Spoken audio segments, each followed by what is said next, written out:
মামি যে কি কর না, মামা তো বিদেশ থাকে, আপনি তো এখানে একাই থাকেন, আপনার সাথে তো আনন্দ ফুর্তি করতে কোনো মানা নাই।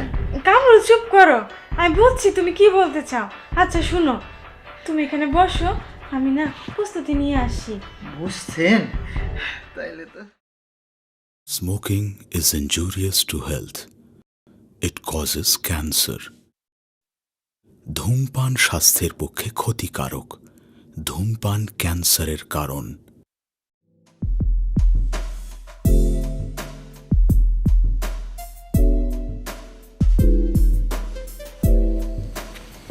এখন এই জায়গায় আসে নাই, কতবার কইলাম আগের থেকে যেন আসে, আর এখনো আসে নাই, নাকি আসবে না? আমার তো টার্গেট মিস হয় না, মনে হয় আসবে।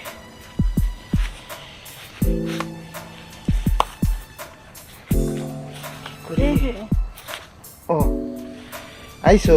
হ্যাঁ আসছি। আরে তোমার কথাই ভাবতেছিলাম যে কখন আসবা, আর তোমাকে তো আগেই আসতে বলছিলাম, একটু দেরি করলা। বোঝো না, রাত্রে কি বাবা মা কোনো মেয়ের বাইরে থাকতে দেয়? আর তা ঠিক আছে, থাকতে দেয় না, তাই বলে কি আমাকে কি দেখতে ইচ্ছে করে না? করে তো, চুরি করে একটু আসতে পারো না? তা রাত্রে যা বোঝো না, বাবা মা মেয়ে মানুষ আমি, তা বের হইতে দেয় না। আরে বাবা তারপরও লুকোচুরি করে বের হইছি। তা ঠিক আছে, বাবা মা আসতে দেবে না ঠিক আছে, কিন্তু তারপরেও তো তোমাকে আসতে হবে, তাই না? কথা হলো গিয়া, আচ্ছা শোনো, তুমি আমার বিয়ে করবে কবে? আরে বিয়ে তো করবই, তোমাকে এত ভালোবাসি, আর বিয়ে করব না? অবশ্যই বিয়ে করবো, এতে আর কিছুদিন যাক, বিয়ের একটু সবকিছু তো ও প্রস্তুতি আছে। তোমার বিয়ে করার এখনো সময় হয় নাই? আরে না, সময় হবে না কেন, সময় তো হয়েছেই, বিয়ে তোমাকে অবশ্যই করবো, তুমি টেনশন করো না, বুঝছো? শোনো,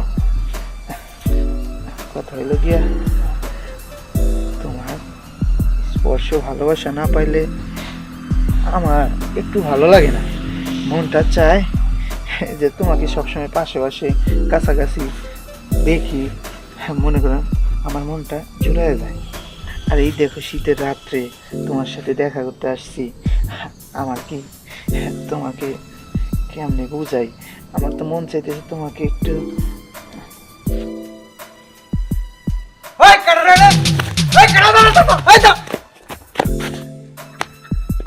শালার ঘরে শালার কাম দেখছো, রাত বিরেক মানে না, হ্যাঁ আমদার পাইলি হইছে জরা ধরে, কিন্তু মাইয়াটারে তো চিনতে পারলাম না, পোলাটার গেঞ্জিটা চিনা চিনা লাগে, তারপরে তো হুট করে তো আর একজনের দোষ দেওয়া যায় না, কি করি বিষয়টা কালকে অবশ্য বাই করুন, দাঁড়াও।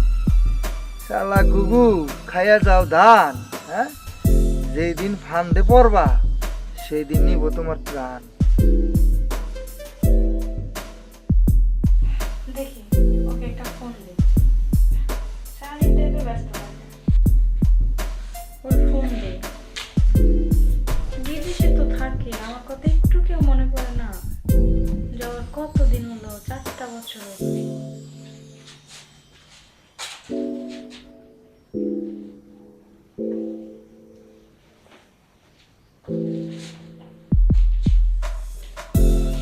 ফোনে রিং হচ্ছে, আমার ফোন রিসিভ করে না, হয়তো কোনো কাজে ব্যস্ত। কি করবো, বিয়ের পরে আমার রাইখা বিদেশ গেছে, একটু মনে পড়ে, একটু নিজের ইচ্ছা কখনো ফোনও দেয়। যাক, এটা আমার কপাল, আমার কপালে ছিল, আর কি বলবো। কি হয়েছে বৌমা? একা একা বসে কি কি ভাবতেছো তুমি? খুব টেনশন করতেছো, চিন্তা করতেছো মনে হচ্ছে। না বা কই কিছু না তো।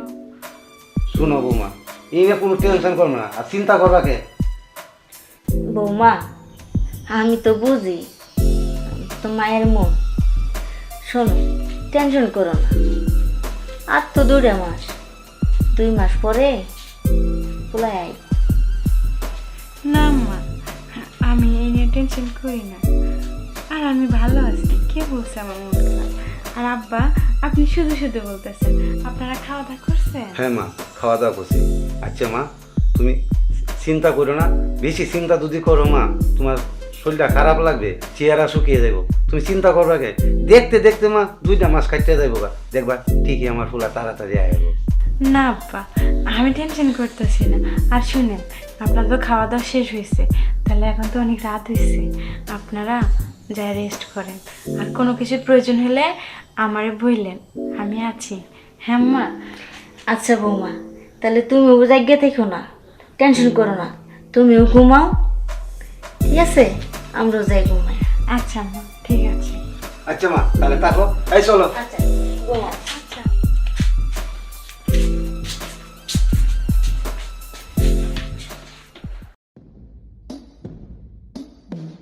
ও নানা, নানা, দরজা খোলো নানা, নানা, ও নানা, কে এলো? এই সময় দেখি তো।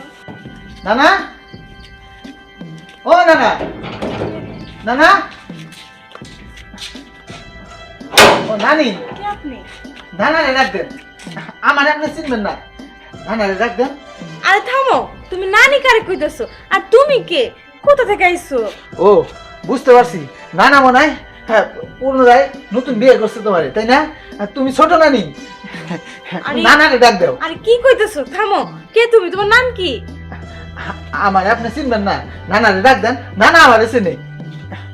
আপনার নানারে ডাকতে হইব না, আপনি আমারে বলেন আপনার কি সমস্যা। ছোট নানি, আপনার কাছে বলা যাবে না আমার কি সমস্যা। এই নানি নানি রাহেন তো, আপনারা চিনি না জানি না, শুধু নানি নানি বলেন। আগে বলেন আপনার নাম কি? আমি কামরুল, হ্যাঁ? নানাই আমারে চেনে। ও, তুমি কামরুল? হ্যাঁ। তা আমি তোমার নানি না, আমি তোমার মামি হই। ও মামি, হ্যাঁ। মামি ভুল হয়ে গেছে, আমি আসলে আপনারে চিনতে পারিনি। না ঠিক আছে, আপনি তো আমাদের বিয়েতে আহেন নাই, এই জন্য। হ্যাঁ, সেটা অবশ্য ঠিক। তা নানা কই? আচ্ছা, তোমার নানা ঘুমাইতেছে, তুমি ভিতরে আসো, তোমার নানা ডাকার লাগবে না। আচ্ছা ঠিক আছে, চলেন।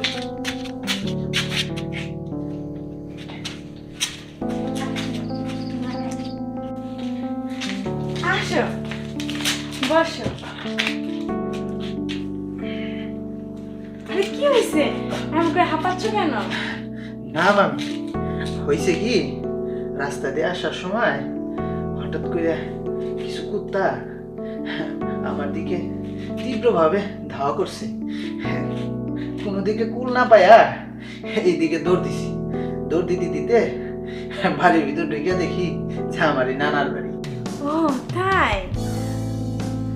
আর কুত্তা ধাওয়া খায়া তুমি দানা বাড়ি আসলা, আর বিয়েতে দাওয়াত দিছে তখন তুমি আসতে পারো নাই, আর বিয়েতে আসলে ঠিকই আমায় চিনতে পারো। আসলে হয়েছে কি মামি, ওই সময় আমার পরীক্ষা ছিল, সেই জন্য আমি আসতে পারিনি। ও তাই? হ্যাঁ। আচ্ছা তাহলে তুমি এনে বসো, আমি তোমার নানা নিলে ডাইকা দেই। না না মামি, নানা নানিরে ডাকতে হইব না, অযথা তারা ঘুমাইছে, রাতেও অনেক হয়েছে, তাদের ডাকলে বিরক্ত বোধ করবো। আর তোমার নানা নিলে যদি না ডাকি তাহলে তুমি ঘুমাবা কই, থাকবা কই? মামি যে কি কর না, মামা তো বিদেশ থাকে, আপনি তো এখানে একাই থাকেন, আমি না এখানেই আপনার পাশেই থাকলাম। কি বলো কামরুল তুমি এসব? ছি! কেন মামি, আমি তো ঠিকই বলতেছি। দেখো কামরুল, তুমি আর বেশি কথা বলে কিন্তু আমি চিল্লাচিল্লি করে সবাই ডাকবো। চিল্লাচিল্লি করবেন, করেন, জোরে জোরে চিৎকার করেন, সবাই রে ডাকেন, মানটা কিন্তু আপনি যাব। নানা নানি যদি ডাইকা নিয়ে আসেন, আইসা তো বলবো, আইসা যখন আমাকে দেখতে পারবো তখন তো বলবো আপনি মনে হয় প্রতিদিন 8-10টা পুরুষকে নিয়ে এসে আনন্দ ফুর্তি করেন। কি কামরুল, ছি! চুপ করো, এসব কথা শুননাও পাপ। আর তুমি এই ধরনের কথা বলবা আমি কখনো ভাবতে পারি নাই। দেখেন মামি, এরকম নাটক করার দরকার নাই। আসল কথা হলো, আমি আপনার পাশে থাকলে তার সমস্যা নাই, সারা রাত্রি দুজনে আনন্দ ফুর্তি করবো, এতে তার কোনো সমস্যা নাই। আর মামি হলো পর, মামা আপন, আপনি যেহেতু পর আপনার সাথে তো আনন্দ ফুর্তি করে কোনো মানা নাই। কামরুল চুপ করো, আমি বুঝছি তুমি কি বলতে চাও।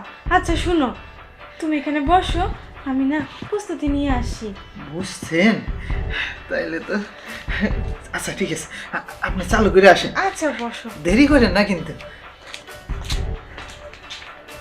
বুঝতে পারছি, তার মানে প্রস্তুতি নিয়ে আসবো, তাহলে ড্রেস আপ চেঞ্জ করে আসবো, সারা রাত্রি দুইজন বৈশা আনন্দ ফুর্তি করবো।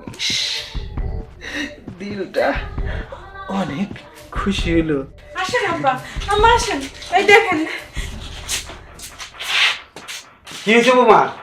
আরে কামরুল, না না, আব্বা উনি না আয়শা তোমার ডাকতেছে, তুমি ভালো মতন ঘরে নিয়েছি, আনার পর আমার কত না বাজে কথা বলছে। না না, না না, আমি কিছু বলি নাই, উনি তো আমার ডাইকা নিয়ে আইছে। দেখ কামরুল, তোরা আমি চিনি, বৌমা কিন্তু তোরা চিনে না। তুই যে কত বড় খারাপ আর কত শয়তান, তুই যে তালের তিল মারা, এটা একমাত্র আমি জানি, বুঝছো? না না, আমি কিন্তু কিছু করি নাই, তোমার বউমাই করছে। শোন, এতদিন তোর মামা ছিল এই বাড়িতে, তুই একদিনও আমার ঘরের দুয়ারে পারাস নাই। আর যেই তোর মামা বিদেশ, তুই সুযোগের সদ্ব্যবহার করছিস। হ্যাঁ, এই সুযোগের সদ্ব্যবহারটা করতে পারলি তুই? না আমি করি নাই তো, মামি করছে। মামি করছে? হ্যাঁ। এই তোর মামি কত কথা যদি ও করতো তাহলে এই কথাটি বলতো কখনো? তুই কোনোদিন আমার বাড়ি করবি না। বৌমা, মা বসো। শুনো, যে নারী নিজের ইজ্জতটা নিজে ঢাকিয়ে রাখতে পারে, সেই কিন্তু সতী নারী।